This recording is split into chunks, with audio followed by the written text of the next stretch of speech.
Here we go with page 3. Is this page 3 or page 2? Let's start with the basic shapes.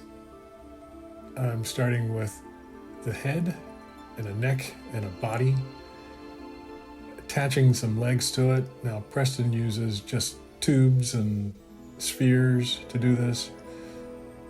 There's a way to do this with just the lines and sticks first, but let's do it his way. As I start to add the muzzle and the nose, roughing in the eyes, I made the head a little bit bigger just to accommodate everything. I put those ears in there.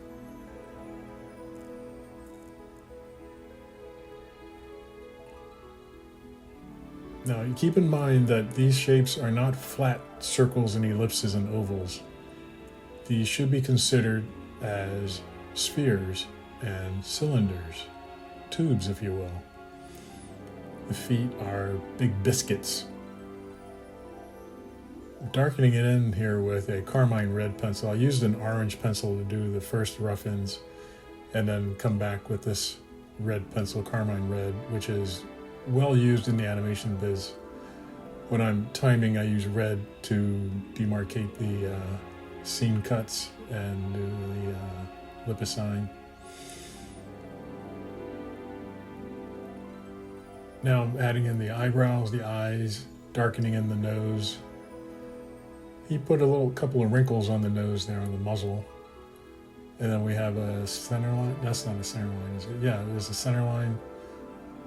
And we're going to show the side of the muzzle coming down and give him a big smile here. A little bit of a chin.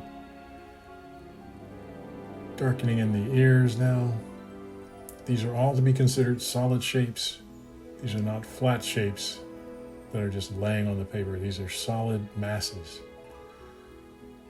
And I think on the next lesson, I'll go through how you should visualize this in your head before you start drawing anything. Adding some toes to his paws. And some more solidity to his body and his tail here. And Preston's got this big spot on the back. So there's a little color separation around his eye. His ears have a little bit of tone also. So here I'm drawing a little bit darker with this blue pencil.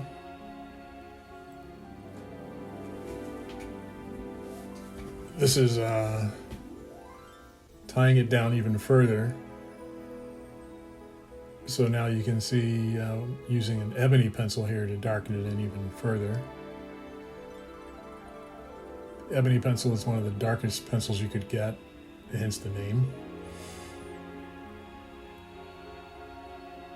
And we'll make that collar look like it's going around his neck, because it's not just a flat collar shape, it's a circle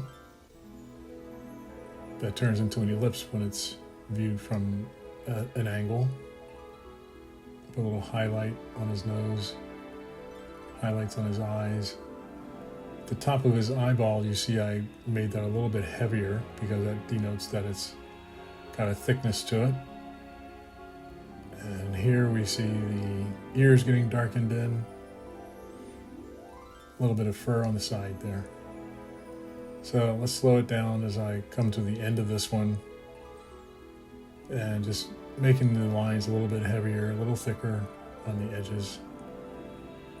And the next lesson, we'll go through actually how to construct one of these from the ground up. This is just copying for now. The next one we'll copy one of his, but we'll show a copy that has the construction from stick figures to tubes.